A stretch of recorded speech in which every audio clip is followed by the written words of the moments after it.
Hi, you guys. Thanks for coming in Hello, today. My name is nice to Barb. meet you. Yes, and my name is Barb, and you are? My name is George Walker. I am Jasmine's dad. Nice to meet you. And you are? Oh, I'm Jasmine. Sorry. Hi, Jasmine. I like your shirt. Very colorful. Hey, Oh, thanks so thank much. you. I thought it goes really well with my belt. Say again. It goes really well with my belt. I mean, like that nice seafoam green, as well as the different kinds of I figured that with the dark jeans and the dark shoes, I feel like I need to brighten it up as I go up. So I figured why not just have green in there as well. So that Well, way. I think you look smashing. Thank Very you. stylish today and very cheerful. And Thank and you. so hey, thanks so much, you guys, for coming in. I really like it when parents assist their children or your soon to be adult children. That's very helpful for us. So George, thanks so much for coming in. Now you Of guys course, thank you. probably got referred to Voc Rehab. I'm going to say Voc Rehab, which stands for Vocational Rehabilitation. And Okay. you probably got referred, and you're probably wondering what the heck this program's about. So I'm going to take a moment to explain it. Yeah. Okay. So vocational rehabilitation helps people who live with disabilities prepare for and get work that is equal to their interest and abilities. Okay, so that's a Oh, lot of gobbledygook, and we're gonna go into a little more explanation of what that means. But I wanted to give you that idea to start.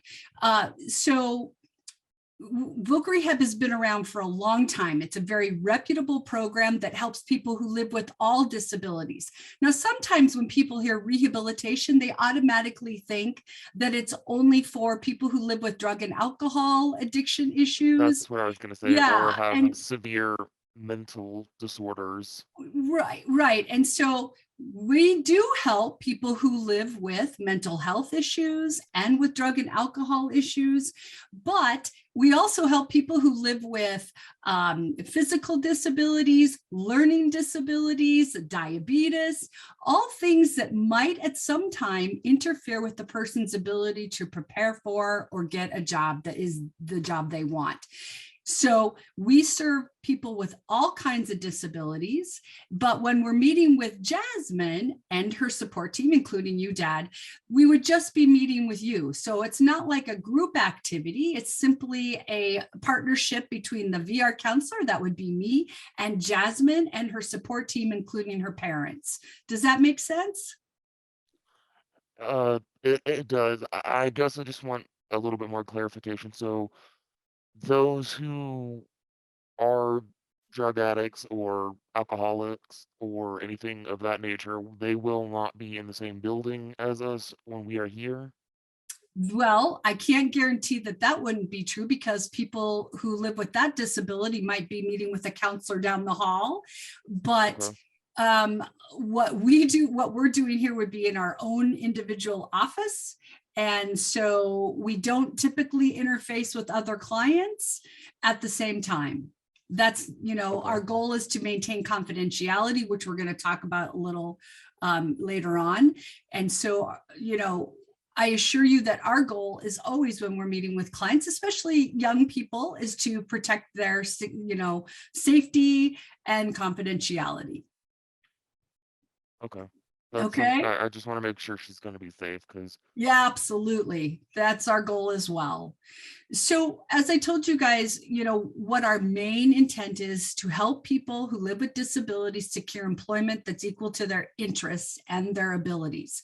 And we have been doing this for 100 years. Can you believe it? I always ask people, don't I look good? We've been here for 100 years. Haha. all right. Okay. So we started out in after injured soldiers returned from World War I. So we were helping at that time to help those injured soldiers return to their communities, get gainful employment, and be able to support their families again. So a very noble cause. And then as the years have gone on, we have expanded our services to people with all kinds of disabilities, as I already explained. And so now we are, of course, helping young people. So we went from soldiers to young students such as Jasmine in 100 years. And we're still here, and it is a very popular program because it is successful. It works. So we're really proud of it, and I think you guys are in a good place. Now, in addition to describing a little bit of that history, I'd like to tell you my role so it's clear, so you know what to expect.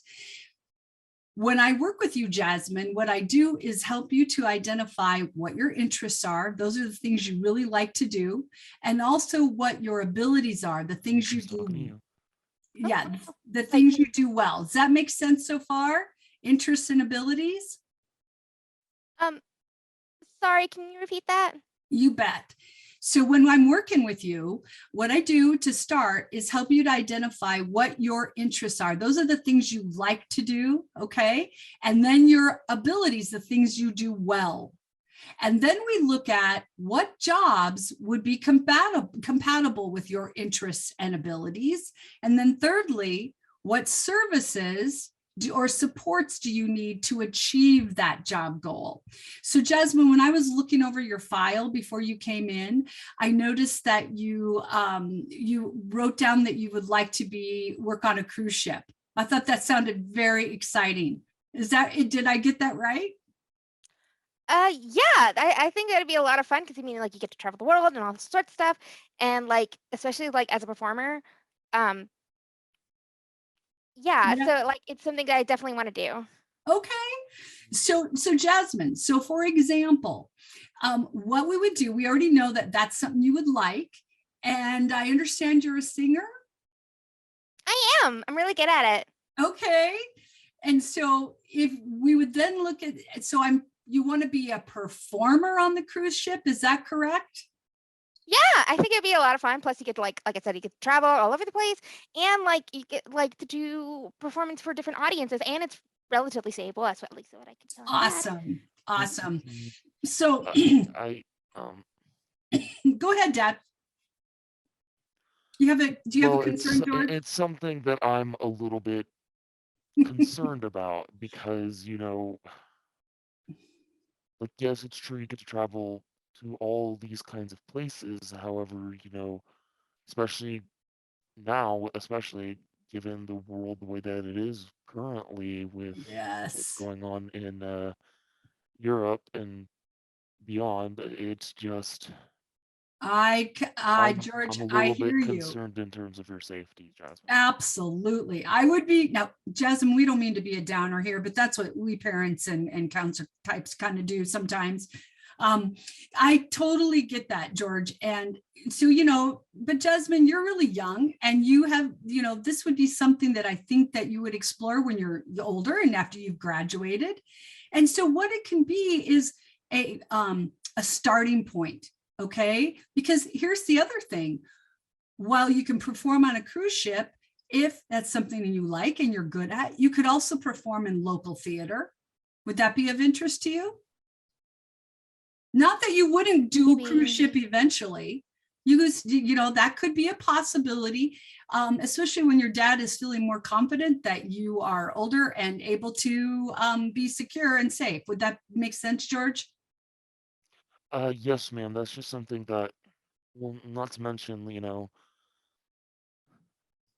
I know you can do it. I know you can do anything you want, baby girl, but the only thing I'm a little bit concerned with is, you know, you're deciding a profession that's not known to be stable unless you're, Mm, really lucky. Not saying that you're not going to be one of the lucky ones. I don't have a doubt about it, but it's something I just want you to keep in mind, is all. yeah, that totally makes sense. So if I'm getting this right, George, you want to make sure that not only is it safe, but is it something a person can rely on for, to make money and support themselves and their family. And those are the concerns that we look at. So Jasmine, we want to make sure that you have looked at all the information about that job to make sure that it works for you, that it's reliable, that it's safe, and that you can make money doing it. Does that make sense? Yeah, I So Jasmine, you seem really, you seem kind of upset. Do you want to share? Am I picking up on that correctly? Yeah, no, I'm fine. You sure? Yeah. Okay. I remember when I was younger and I had an idea about a job that I remember my grandpa saying, "Oh my goodness, what are you thinking?" And I remember being kind of discouraged. But what I want you to hear today is that, your dad and I are both saying that sounds like something very exciting to be reviewed for the future, and just making sure that we're looking at all of the options and making sure that if you do that, that it's successful. So nobody is saying no to performing on a cruise ship. In fact, I think we're pretty supportive of it. It's just we want to make sure that we enter it the right way. Is that okay, George? Did that make sense? Uh, yeah, yeah, to some Okay. degree, yeah. Okay. All right. So um, now, so we've talked about what book rehab does. We've talked about my role in it. The other thing we're going to talk about, two other things. I'm going to be giving some information. If at any time it sounds confusing, you guys have questions, please ask. But before we get to the next good part, I'm going to share with you some information about eligibility criteria. This program, to be eligible to receive services, you must have a diagnosed disability. And from Jasmine, when I looked at your documentation, it looks like you live with attention deficit and hyperactivity disorder, or that's what somebody has suggested. And so you must have a diagnosed disability that in some way gets in the way of you achieving your goals.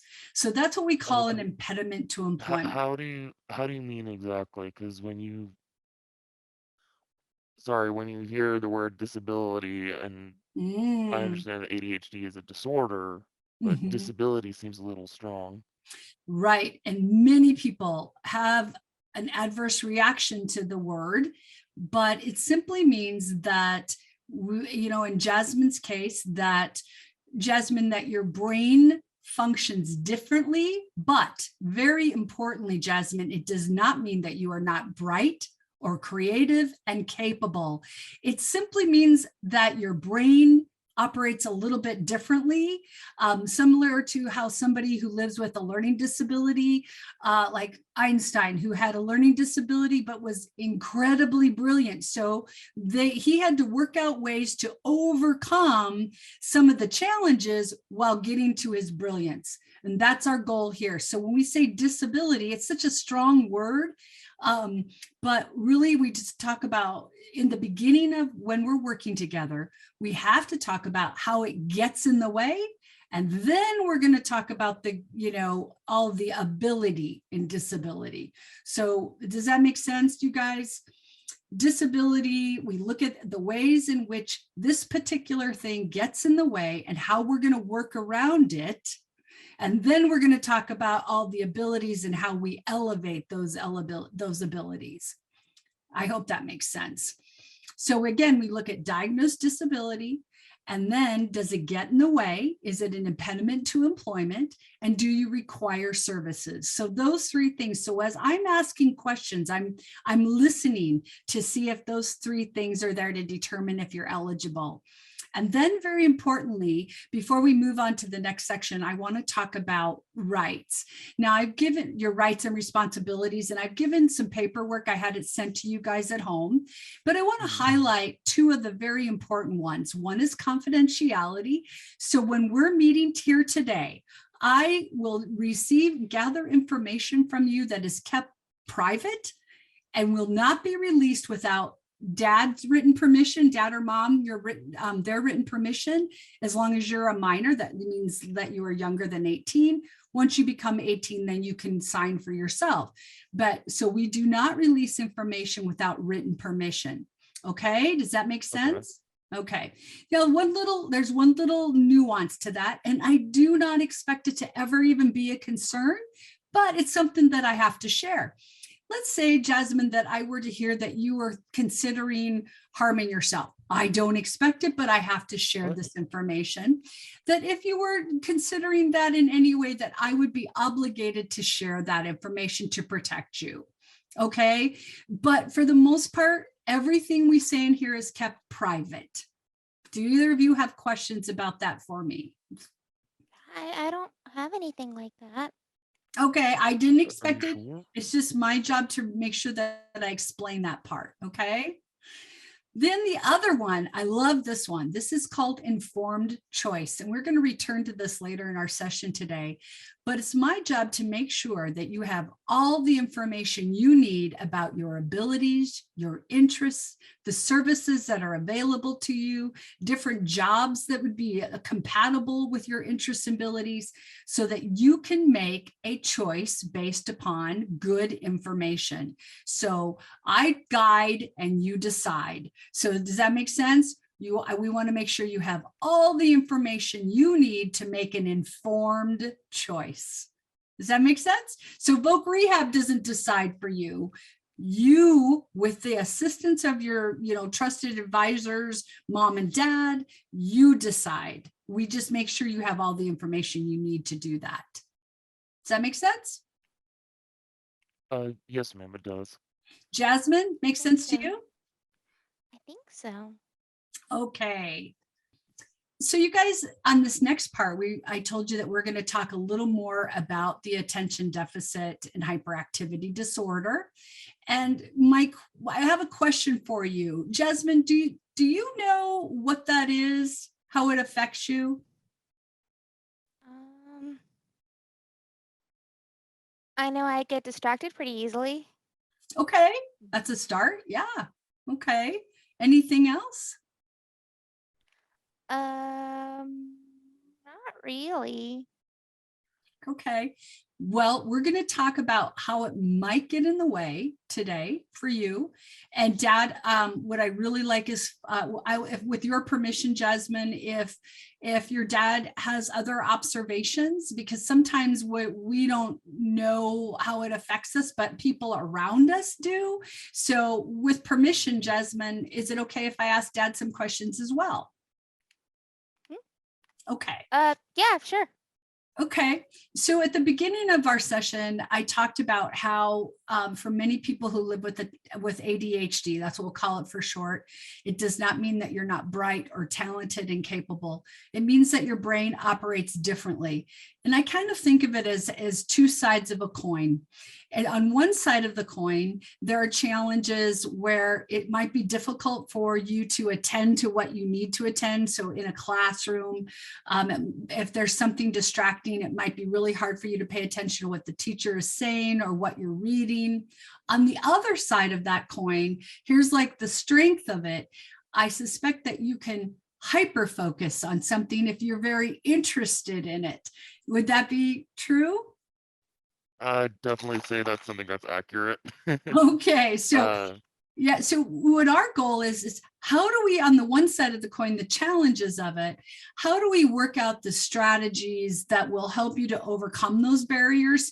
And lately, when I've been watching YouTube videos, I hear a lot of this term, the use of the term hack, like we're going to do this really cool hack. We're going to do this like trick that we're going to use this to do that. And that's kind of what we're going to talk about. What are some really successful hacks on living with ADHD that can help you with those where it gets in the way? Okay. Then we're going to talk well, about, if I may, oh, I'm so sorry. no, go ahead. Go ahead. I was curious as to what other, side effects or other observations that we need to look out for, her ADHD because, something that I was a little bit confused about when her counselor recommended. I mean, we got her diagnosed as a kid, and we knew that that was something that distractions. But in all honesty, we're kind of in the dark about it because they say that like it's a. I've heard from many other parents, it's like it's a blanket It's a what? diagnosis, like a blanket diagnosis in the sense Oh, of like okay. is it a matter of she actually has it? Now we took her to someone to see to reinforce that or rather to confirm the diagnosis, but I've heard a lot of parents saying, "Oh, they're just have hyper because they have ADHD, they'll grow out of it, and I guess I'm a little bit confused about it because I don't. I Right. mean, I'm still trying to work it out in my head, and not to mention, I've also heard that you know, I mean, obviously it's not true because Jasmine has it, but like girls don't have ADHD, and Oh, yes, that's they something do. that I've heard a lot, and I'm a little bit uh, Yeah. I guess confused about it. So is there other signs that I needed to look for? I asked about it at the counselor years ago, but at the time the only sign she was really showing was the, you know, easily distracted. And I Yeah. guess now No, hyper it's focus, that it's makes sense. yes, it does. And we're when we get to this next part, I'm going to be asking Jasmine, I'm going to ask you some questions. And George, I think that will reveal how it might get in the way. And Okay. and then that'll be more clear. But what I like to think of is, remember that two sides of the coin, that it's just this pattern of how we respond to the world. So some things in some environments or some tasks that we're not as interested in, it will be more difficult to pay attention. That is probably true for most people, wouldn't you say?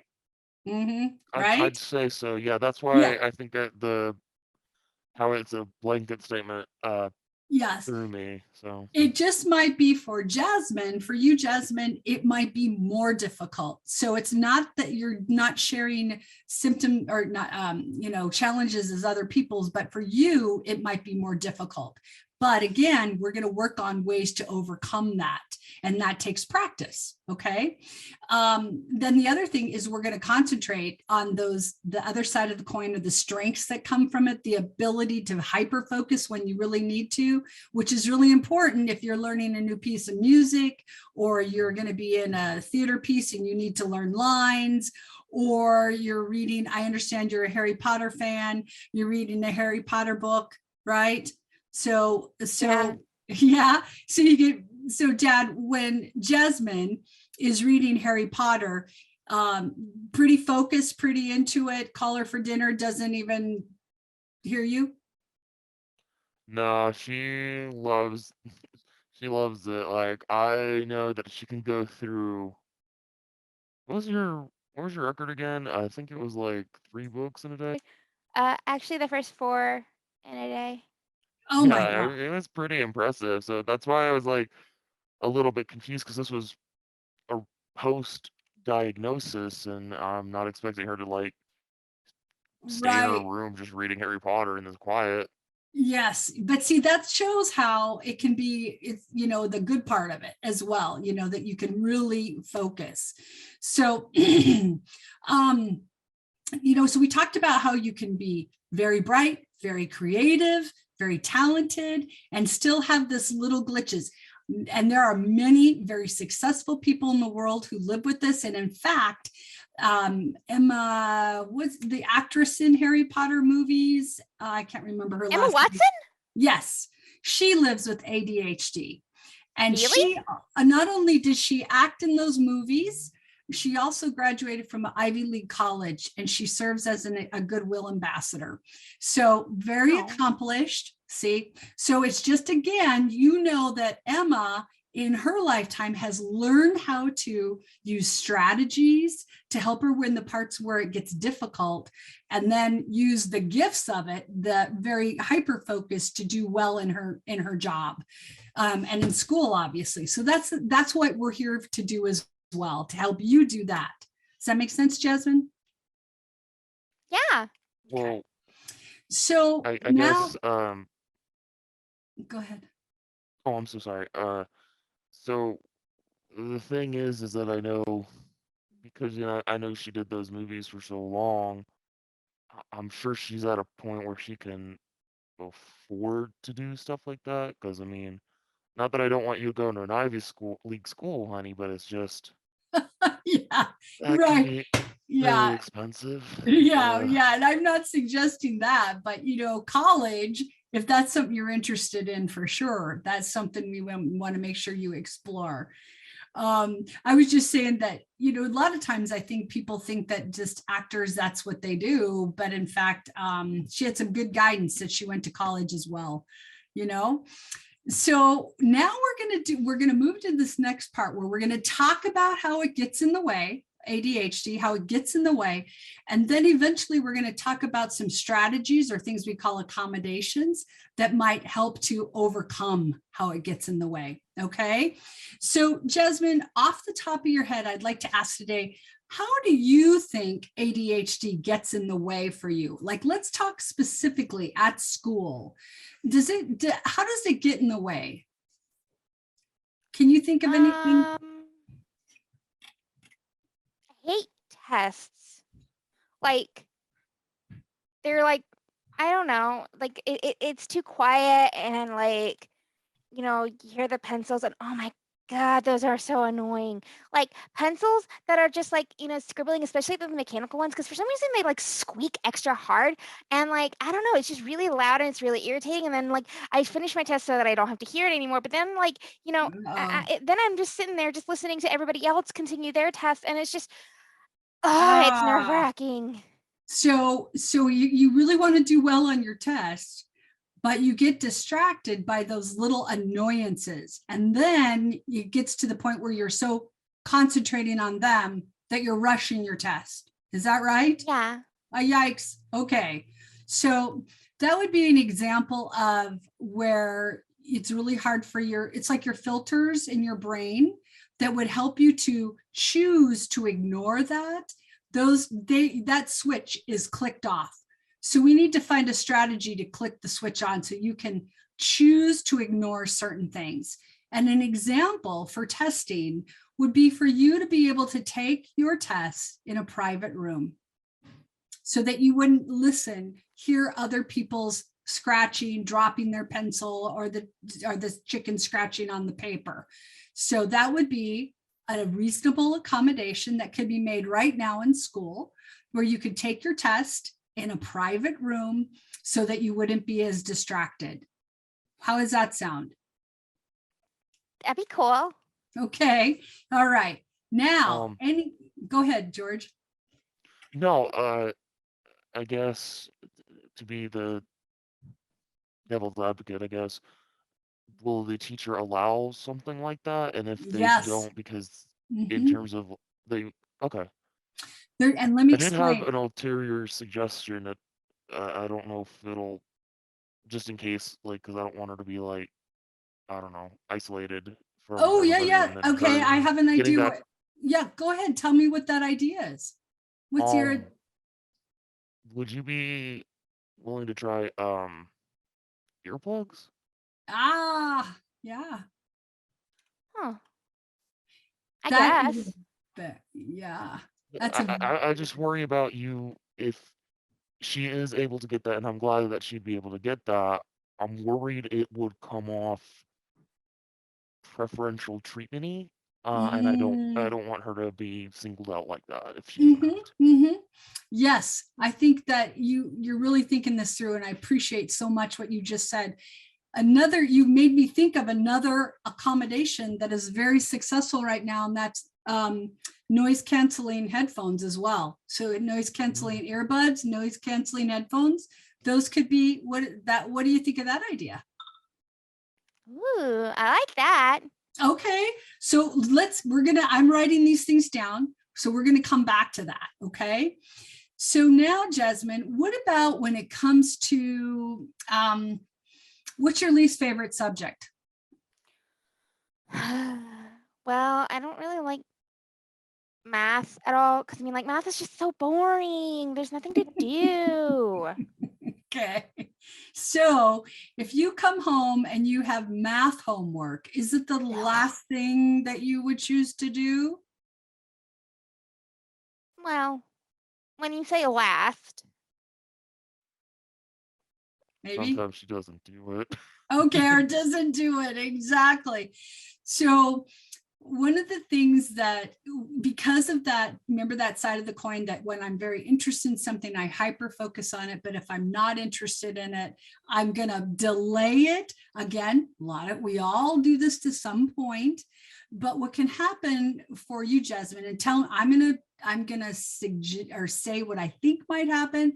You come home and you have some homework with math. and you go, okay, I'm going to do this first. Oh, and maybe I'll watch that video, that YouTube video, and then, okay, I'm going to start it. Oh, but maybe I'm going to watch one more YouTube video, and pretty soon it's time for bed. And then you go to bed, and then you're laying in bed, you're going, oh no, I didn't do that homework, and then you can't sleep. Does that sound familiar? Yeah. Yeah, a little bit. Hey, I'm not picking on you, kiddo. That is really very common. And so here's what we do. We look at ways to say, okay, how can I help myself to get started and get something done and then do the thing that is more interesting, like watching the YouTube video, learning a new song. And so we might consider some accommodations like setting a timer that I'm going to concentrate on math for this length of time. And then when it's done, then I can do something different. And more often than not, you're going to get done what you need to get done in that shorter period of time, but it won't feel so big because it'll be a shorter period of time. So setting a timer from here, from this point to this, I'm working on math. Another thing that'll help you to get things done in order would be a checklist. So you would come home and you would have a checklist, and maybe your mom and dad and you could come up with this together, that you would maybe, I don't know, feed the dog, then do your math for this amount of time, then do a YouTube video, and then practice a song, something like that. And you would do them one at a time and check it off. So timers and check off lists that help you to get started and to complete things in the order they need to be done. Does that make sense? Kinda, I guess. Would you be willing to try it? Sure. Okay. Yeah, and you can treat Awesome. singing like a reward. Like you get done with all your math and you can sing for however long and then get back to doing your homework. Yes. And so Okay. like a little bit of reward, but just, and then we often like try to treat it like a team thing, like, hey, hey, mom and dad, look, I got that done, and yay, everybody's happy, go do something fun, and we'll come back. Right. So we all work Yeah. together on that. Mhm. And that's really important because in school, of course, you have to get certain things done to get your grades so that you can graduate and then go to college if that's something you're interested in. So the better you get at using those strategies for yourself, the less people have to remind you, which will make you feel better about it, right? And the more success you'll have, but it takes practice. It's not necessarily easy the first time. And we might find also that a timer or checklist aren't the best ones for you. We can look at other ones. The goal is to get things done in the order you need to get them done so you can have success. Okay. The other thing, like, how about getting to school or other events? How do you do? Are you on time? No. Okay, And that's partially, unfortunately, just where we are tends to have a lot of traffic lights that never seem to be on our side, but it does drag a little bit getting us out of the house. okay. Yeah. Yeah. So one of the things, again, is a checkoff list right by the front door. Very commonly, your brain, very active, very creative brains that you go to leave the house and you're thinking about all these other things and you forget the backpack, or you forget the homework, or you forget your cleats for track, or whatever it might be. So right at the front door. And then the only thing you have to remember is to look at the list. Okay, and go check, check, check. Get that stuff before you walk out. And we kind of suggest maybe the front door would be a good place because it's the last place you look at before you walk out. So that's an idea. And then that'll help you to get to places on time, because very often it's that all the fragmentation in the brain that we forget things. And then that makes us late because we're going back out of the car and back into the house. Does that kind of sound familiar a little bit? Yeah, a little. Yeah. Yeah. But Jasmine, honestly, with practice, you can get really good at just using that one thing, which would be, that one thing, which would be to, It's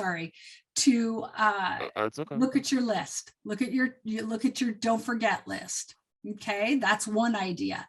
Now, and the last thing I want to talk about is how, tell me about your friend group at school. Do you have a lot of friends at school? I have a couple. Yeah, yeah, Okay, yeah. awesome.